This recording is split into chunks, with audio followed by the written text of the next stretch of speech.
एक मोठी दुर्घटना समोर आली। मुलुंड दुर्घटना जी घडली त्यात 5 जणांना आता अटक झालेली आहे। मॅनेजर, अभियंते, सुपरवायझरसह कामगारांवर गुन्हा दाखल करण्यात आलेला आहे। तसंच 2 कंपन्यांशी संबंधित अधिकाऱ्यांवर कारवाई करण्यात आलेली आहे। यासोबतच मिलन इन्फ्राला 5 कोटींचा दंडही लावण्यात आलाय। कन्सल्टंट लुई बर्गर कंपनीला 1 कोटी रुपये दंड लावण्यात आलाय। एक्झिक्युटिव्ह इंजिनियर सत्यजित साळवे याला निलंबित करण्यात आलेला आहे। तर MMRDA कडून मृत व्यक्तीच्या कुटुंबांना 15 लाखांची आर्थिक मदत जाहीर करण्यात आली आहे आणि सरकारकडून प्रत्येकी 5 लाखांची।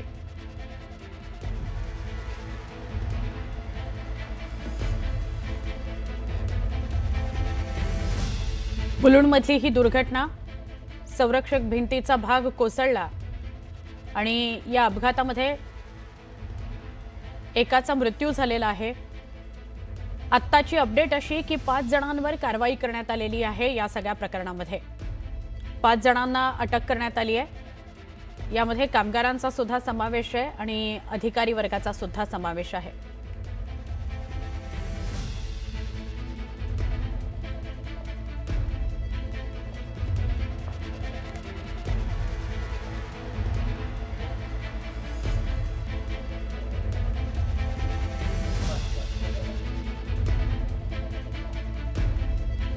ही मुलुंडची घटना आहे। मुलुंडमध्ये अत्यंत धक्कादायक घटना घडली। मुलुंडमध्ये मेट्रोचं काम सुरू होतं आणि त्याचा स्लॅबचा काही भाग कोसळला।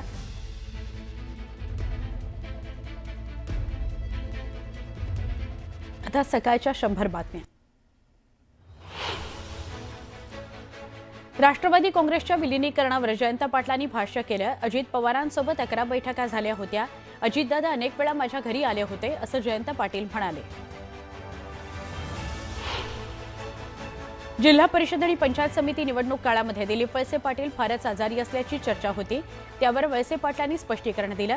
मनसरमध्ये आभार मेळाव्यामध्ये वळसे पाटील बोलत होते। मला काहीही झालेलं नाही, मी भक्कम आहे। फक्त अजितदादांच्या जाण्यामुळे मला भावना आवरता येत नाहीयेत असं वळसे पाटील म्हणाले। अजित पवारांच्या विमान अपघातानंतर देशात किती अनियंत्रित क्लब आणि धावपट्ट्या आहेत याची चौकशी सुरू असल्याचं नागरी उड्डयन राज्यमंत्री मुरलीधर मोहोळ यांनी सांगितलंय। DGCA कडून चौकशी केली जाणार असल्याचं मोहोळ म्हणाले। आमदार धनंजय मुंडे यांनी मुख्यमंत्री देवेंद्र फडणवीसांचा कामधेनू असा उल्लेख केला। देवाभाऊंना आमच्या मनातली इच्छा माहीत आहे असं म्हणत त्यांनी मंत्रिपदाबाबत इच्छा व्यक्त करत भाषणाचा समारोप केला। धाराशिवमध्ये शिवसेनेचे ZPचे 2 विजयी सदस्य भाजपनं पळवल्याचा आरोप शिवसेना नेत्यांनी केलाय। पूजा शिंदे आणि अण्णा बनसोड हे जिल्हा परिषद सदस्य आमदार राणा जगजितसिंह पाटील आणि त्यांचे पुत्र मल्हार पाटील यांनी पळवल्याचा आरोप शिवसेना नेत्यांनी केलाय। विजयी झाल्यानंतर शिवसेनेचे प्रभारी जिल्हाप्रमुख अजित पिंगळे यांनी पळून जायला मदत केली असा आरोप करण्यात आलाय। धाराशिवमधील भाजप, शिवसेना, राष्ट्रवादी काँग्रेस आणि अपक्ष असे एकूण 31 जिल्हा परिषद सदस्यांचा कोकणात मुक्काम असणार आहे। शिवसेनेचे 2 सदस्यही भाजप आमदार राणा जगजितसिंह पाटील यांच्याबरोबरच असल्याची माहिती समोर आली आहे। शिवसेनेनं सदस्य पळवल्याच्या आरोपानंतर भाजप आमदार राणा जगजितसिंह पाटील यांनी सोशल मीडियावर फोटो शेअर केला। मालेगावच्या उपमहापौर शान-ए-हिंद यांच्या दालनामध्ये टिपू सुलतान यांचा फोटो लावण्यात आल्याचा व्हिडिओ सोशल मीडियावर व्हायरल झाला। त्यामुळे राजकीय वातावरण तापलंय। वादानंतर उपमहापौरांच्या दालनातील हा फोटो अखेर काढण्यात आलाय। शिवसेनेच्या नगरसेवकांनी यावर आक्षेप नोंदवला होता। संबंधित फोटो तातडीनं काढण्यात यावा अशी मागणी त्यांनी केली होती। काँग्रेस प्रदेशाध्यक्ष हर्षवर्धन सपकाळ यांच्या एका वक्तव्याने नवा वाद निर्माण झालाय। टिपू सुलतान एक शौर्य गाजवणारे योद्धे होते। टिपू सुलतानला छत्रपती शिवरायांच्या समकक्ष पाहिलं पाहिजे असं वक्तव्य हर्षवर्धन सपकाळ यांनी केलं।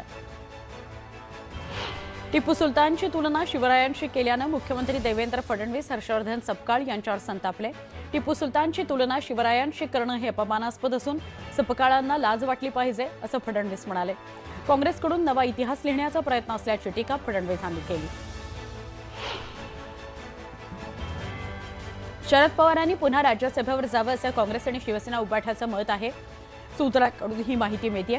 संख्याबळानुसार मवियाच्या वाट्याला राज्यसभेची 1 जागा येणार आहे। या जागेवरून शरद पवारांनी राज्यसभेवर जावं असं मवियाचं मत आहे. राज्यसभेवर जाण्याकरता काँग्रेस आणि शिवसेना उभाठा या दोन्ही पक्षाच्या वरिष्ठ नेत्यांनी शरद पवारांना विनंती केल्याची माहिती मिळते. अजित पवारांच्या बारामतीतील सहयोग या निवासस्थानी माळेगाव सहकारी साखर कारखान्याच्या सर्व संचालकांची बैठक पार पडली. या बैठकीमध्ये कारखान्याच्या पुढील नेतृत्वाबाबत सविस्तर चर्चा करण्यात आली. सूत्रांकडून मिळालेल्या माहितीनुसार अजित पवारांच्या जागी आता सुनेत्रा पवारांची चेअरमनपदी निवड करण्याचा निर्णय या बैठकीत घेण्यात आला आहे. मंत्रिपद गप्प बसण्याकरता नाहीये, जनतेचे प्रश्न सोडवण्याकरता मांडण्याकरता आहे. मंत्रिपद काय चाटायचं आहे का, असा थेट आणि संतप्त सवाल करत गणेश नाईकांनी पुन्हा एकदा राज्याच्या सत्ताकारणात खळबळ उडवून दिली. यावेळी त्यांना रोख थेट उपमुख्यमंत्री एकनाथ शिंदे यांच्याकडे होता. गणेश नाईकांच्या या आक्रमक पवित्र्यानंतर शिवसेनेचे नेते विजय चौगुले यांनी गणेश नाईकांवर गंभीर आरोप केले. सिडकोकडून महापालिकेला देण्यात आलेले भूखंड गणेश नाईकांनी विकले. सिडकोच्या भूखंडाची आणि शहरातील गावांमध्ये उभारण्यात आलेल्या अनधिकृत इमारतींची श्वेतपत्रिका काढावी अशी मागणी विजय चौगुले यांनी केली. भाजप आमदार संजय केनेकर यांच्या कार्यालयामध्ये बंदूक सापडल्याची घटना समोर आली आहे. त्यांच्या भेटीकरता आलेल्या व्यक्तीच्या बॅगेत बंदूक आढळलेली आहे. शुक्रवारी रात्री भेटायला आलेल्या व्यक्तीची ही बॅग असल्याची माहिती आहे. त्यामुळे संजय केनेकर यांच्या घातपाताचा संशय असल्याची शंका सध्या व्यक्त केली जाते. संजय केनेकरांच्या कार्यालयामध्ये बंदूक ठेवणाऱ्याला पोलिसांनी ताब्यात घेतले. रितेश होळकर असं बंदूक ठेवणाऱ्या तरुणाचं नाव आहे. केनेकरांच्या कार्यालयातील सीसीटीव्हीद्वारे या आरोपीची ओळख पटवण्यात आली असून क्रांती चौक पोलिसांनी आरोपीला ताब्यात घेतलंय. विधानसभा अध्यक्षासोबत ही हाणामारी कुठे आणि का झाली, राहुल नार्वेकरांनी पळ का काढला, तुम्ही सांगताय का मी सांगू, अशी पोस्ट करत खासदार संजय राऊत यांनी एक्सवर राहुल नार्वेकरांचा व्हिडिओ टाकलेला आहे. दादा असताना दोन्ही पक्षांच्या एकत्रीकरणाबाबतचा निर्णय झाला होता, मात्र आता आम्ही हा विषय बंद केलेला आहे, असं मोठं विधान शशिकांत शिंदेंनी केलं. अजित पवारांच्या अपघाती निधनानंतर सुरू असलेल्या राजकीय चर्चांवर छगन भुजबळांनी प्रतिक्रिया दिली. दररोज विलिनीकरणाची चर्चा आणि घाई करण्याचं कारण काय, असा सवाल भुजबळांनी विचारला. राष्ट्रवादी काँग्रेसचे नेते जयंत पाटील यांनी शरद पवारांची भेट घेतली. शरद पवारांना रुग्णालयातून डिस्चार्ज मिळाल्यानंतर त्यांच्या तब्येतीची विचारपूस करण्याकरता जयंत पाटलांनी पवारांची भेट घेतली. सोयाबीन, कापूस, तुरीचे भाव कमी झाल्यानंतर काँग्रेस नेत्या यशोमती ठाकूर यांनी सरकारवर टीका केली. हे सरकार शेतकऱ्यांसोबत नाही, पंतप्रधान नरेंद्र मोदी कोणाला घाबरतात असं म्हणत त्यांनी भाजपवर हल्लाबोल केला. बीडच्या परळी इथं पशुसंवर्धन विभागाच्या वतीनं पशु प्रदर्शनाचं आयोजन करण्यात आलं होतं. या पशु प्रदर्शनाची मुख्यमंत्री देवेंद्र फडणवीसांनी पाहणी केली. यावेळी मंत्री पंकजा मुंडे आणि आमदार धनंजय मुंडे उपस्थित होते. छत्रपती संभाजीनगरमध्ये एका व्हिडिओमुळे खळबळ उडाली आहे. एक पोलीस कर्मचारी 14 लाखांची लाच घेतानाचा व्हिडिओ असल्याचा दावा केला जातोय. संभाजीनगरच्या लेणी परिसरामध्ये सुरू असलेल्या अवैध उत्खननावर कारवाई करू नये याकरता एका पोलीस निरीक्षकाने लाच घेतल्याचा व्हिडिओ समोर आलाय. दरम्यान पोलीस कर्मचाऱ्याला निलंबित करण्यात आलं असून ज्या पोलीस निरीक्षकावर आरोप करण्यात आले आहेत त्यांची पोलीस मुख्यालयामध्ये बदली करण्यात आली आहे. उमरखेड इथल्या स्नेहसंमेलनामध्ये पाकिस्तानी देशभक्ती गीतावर नृत्य केल्याचा प्रकार समोर आलाय. या प्रकरणी भाजप नेत्याच्या तक्रारीवरून मुख्याध्यापक आणि शिक्षकाविरोधात गुन्हा दाखल करण्यात आलाय.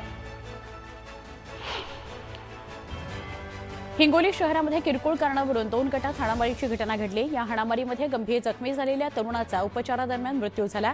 शेख कलीम असं मृत तरुणाचं नाव असून मारेकऱ्यांना अटक करण्याच्या मागणीकरता नातेवाईकांनी आक्रमक पवित्रा घेतला. पालघरच्या डहाणू तलासरी भागामध्ये पुन्हा एकदा भूकंपाचे धक्के जाणवले. भूकंपाच्या धक्क्याने डहाणू तलासरी हादरलं. 3.5 रिश्टर स्केल इतकी भूकंपाची तीव्रता होती. जळगाव शहरातील कालिका माता मंदिर परिसर आणि आजूबाजूचा भाग द्रुतगतीने विकसित होत असून या भागामध्ये स्वतंत्र पोलीस स्थानकाची मागणी जोर धरू लागलेली आहे. वाढती लोकवस्ती, नव्या वसाहती आणि वाढता विस्तार लक्षात घेता नागरिकांनी थेट रस्त्यावर उतरून स्वाक्षरी मोहीम राबवली. पुण्यातील प्रसिद्ध गुडलक कलाकार कट्टा हटवण्यास पुणेकरांनी कडाडून विरोध केला. वाहतूक कोंडी आणि स्थानिक नागरिकांच्या त्रासाचं कारण देत भाजपच्या काही नगरसेवकांनी हा कट्टा हटवण्याची मागणी केल्यानं पुणेकर आक्रमक झाले. या विरोधात पुण्यामध्ये आंदोलनही झालं. गोंदियाच्या बाई गंगाबाई शासकीय रुग्णालयामध्ये अधिकारी दालनामध्ये नसतानाही लाईट आणि पंखे सुरूच असल्याचा प्रकार समोर आला। एकीकडे शेतकऱ्यांना कृषी पंपाकरता वीज नाही आणि दुसरीकडे विजेचा दुरुपयोग सुरू होता। जालन्यामध्ये सोशल मीडियावर व्हायरल झालेल्या एका वृद्धाच्या हालाकीच्या परिस्थितीविषयी व्हिडिओची दखल घेण्यात आलेली आहे। अंबडच्या तहसीलदारांनी त्या 75 वर्षाच्या निराधार वृद्धेला श्रावणबाळ निराधार योजनेचा लाभ मिळवून दिलाय। एकनाथ दिवटे असं या 75 वर्षाच्या निराधार वृद्धाचं नाव आहे। महाशिवरात्र आणि द्राक्ष दिनानिमित्त सांगलीमध्ये फळ महोत्सवाचं आयोजन करण्यात आलंय। सांगली कृषी उत्पन्न बाजार समिती आणि कृषी विभागाच्या माध्यमातून प्रदर्शनाचं आयोजन करण्यात आलंय। द्राक्ष, केळी, डाळिंब, कलिंगडासह विविध फळं विक्रीकरता दाखल झालेली आहेत। पंढरपूरच्या कवठेकर शाळेतील 2000 विद्यार्थ्यांनी वार्षिक स्नेहसंमेलनाच्या निमित्तानं गीत मंच हा कार्यक्रम सादर केला। एकाच वेळी सगळ्या विद्यार्थ्यांनी तालासुरामध्ये देशभक्तीपर आणि शैक्षणिक गीतांचं गायन केलं। यवतमाळ शहरामध्ये वाढलेल्या फेरीवाल्यांमुळे वाहतूक कोंडी होत असून अपघातांच्या घटनांमध्येही वाढ झाली आहे। नगर परिषद प्रशासन या समस्येकडे दुर्लक्ष करत असल्याचा आरोप नागरिकांनी केलाय। दरम्यान नाराजी व्यक्त करत अतिक्रमण हटवण्याची मागणी करण्यात आली आहे। चंद्रपुरामध्ये पोलीस भरती प्रक्रियेला 11 फेब्रुवारीपासून सुरुवात झाली आहे। रिक्त 215 पदांकरता राज्यभरातून 20,683 उमेदवारांनी अर्ज दाखल केले। दरम्यान भरती प्रक्रिया पारदर्शक पद्धतीने होत असल्याने कुठल्याही अफवांना बळी न पडण्याचं आवाहन पोलिसांकडून करण्यात आलं। पुणे जिल्ह्यातील मुळशी तालुक्यातल्या पौंडमध्ये मोठ्या जल्लोषात महाशिवरात्र साजरी केली जाते। ब्रिटिशकालीन 96 वर्ष जुन्या मल्लिकार्जुन मंदिरामध्ये आकर्षक विद्युत रोषणाई करण्यात आली, त्यामुळे मंदिर परिसर आणि गाव गजबजून गेलं।